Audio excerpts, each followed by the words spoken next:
Saat malam datang tanpa suara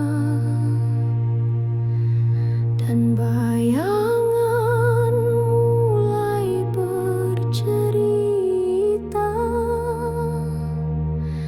tutup jendela, matikan lampu, bersiaplah kisah ini.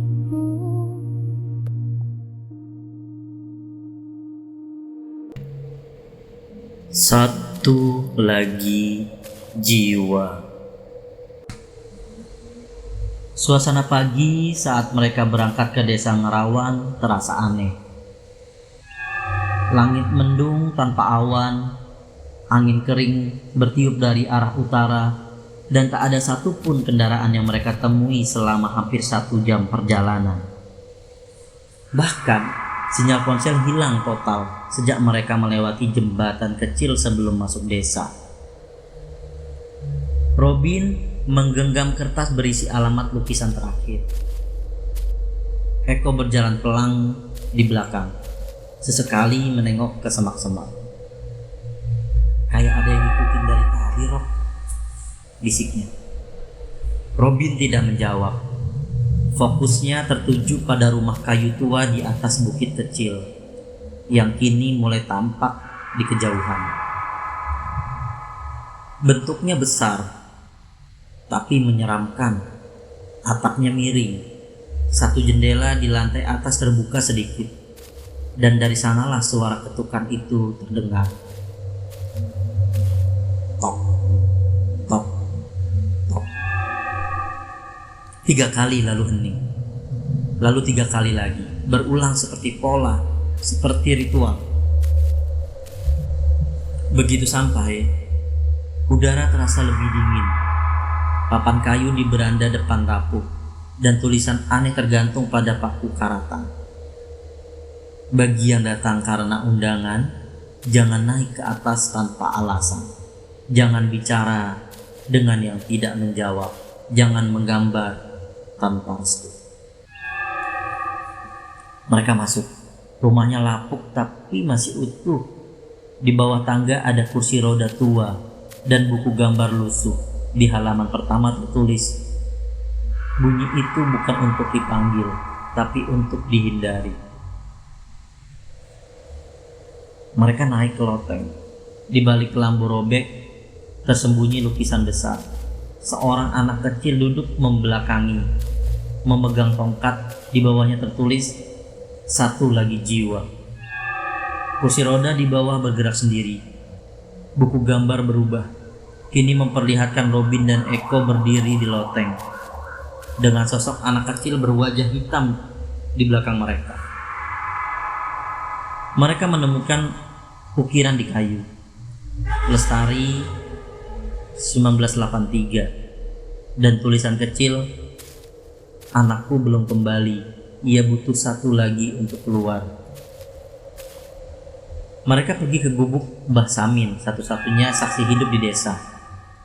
Kalian datang karena anak itu ya, gumam Mbah Samin. Dulu Lestari punya anak yang tidak bisa bicara, tapi bisa menggambar masa depan. Tiap lukisannya membawa musibah. Anak itu disembunyikan, lalu rumahnya terbakar. Anaknya tak pernah ditemukan. Dan kini dia menunggu satu jiwa untuk menggantikan agar bisa bebas. Ucap Robin.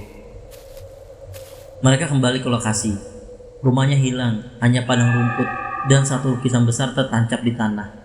Di lukisan itu, anak kecil dengan 2 remaja di belakangnya. Wajah anak itu belum tergambar, tapi kini kuas yang tergantung di bawah lukisan meneteskan cat putih. Malamnya Robin bermimpi anak itu berkata, "Ibu bilang aku bisa keluar kalau aku sudah bisa menggambar diriku sendiri." "Tapi kenapa kamu belum bisa?" tanya Robin. "Karena semua yang pernah lihat wajahku sudah tak bisa bicara lagi." Pagi harinya mereka pergi ke tempat terakhir Lestari mengajar. sebuah TK tua di pinggir hutan. Di sana mereka temukan album gambar anak-anak. Halaman terakhir, gambar rumah terbakar, kursi roda, dan wanita menangis di jendela loteng. Di pojoknya, aku menggambar ibu, tapi aku belum tahu wajahku sendiri. Tiba-tiba, suara nyanyian terdengar. Mereka keluar di halaman lukisan tadi berdiri kembali, tapi kini wajah anak itu mulai tampak. Sinar muncul di balik lukisan. Sosok wanita muncul lestari, terbakar sebagian, tapi jelas senyum dari matanya. Ia memeluk anak itu, mereka perlahan menghilang dalam cahaya. Tulisan di bawah lukisan berubah. Lukisan terakhir sudah selesai. Terima kasih. Kalian tidak menggambar dengan tangan, tapi dengan hati. Robin dan Eko berdiri di halaman TK. Di kaki mereka, sebuah kertas kosong diterbangkan angin. Tulisan kecil di pojoknya. Mereka yang tidak pernah tertidur.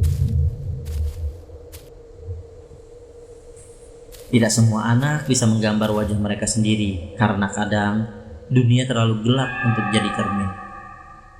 Tapi Robin dan Eko, mereka bukan hanya pembaca cerita, mereka pengembara, menuntun yang tersesat di antara kenangan dan kutukan. Lukisan terakhir sudah selesai, tapi cerita tidak, karena setiap tempat yang ditinggalkan menyisakan satu ruang kosong untuk satu jiwa lagi. Sampai ketemu di part 14, mereka yang tidak pernah tertidur. Kalau kamu merasa rumahmu tiba-tiba lebih sepi malam ini, coba periksa dindingnya, barangkali ada goresan yang mulai membentuk wajah. Saat malam datang tanpa suara dan bayangan mulai bercerita, tutup jendela, matikan lampu, bersiaplah kisah ini.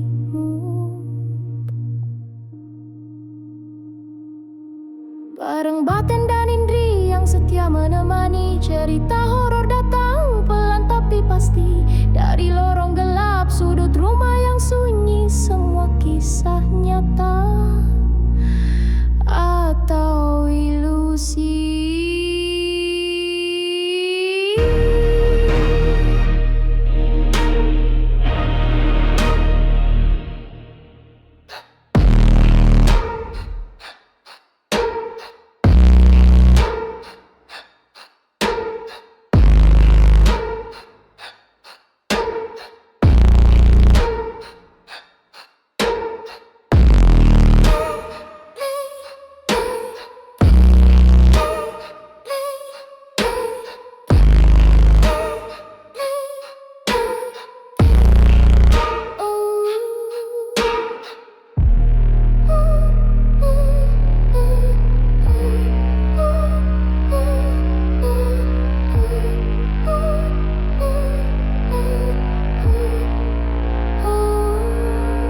Kalau kamu mulai merinding tenang, itu wajar karena yang tak terlihat sering justru mendekat tanpa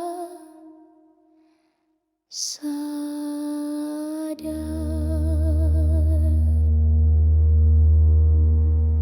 Sampai jumpa di kisah selanjutnya nanti. Tetap di sini. Cerita horor bareng Baten dan Indri. Berani dengerin, berani ngerasain.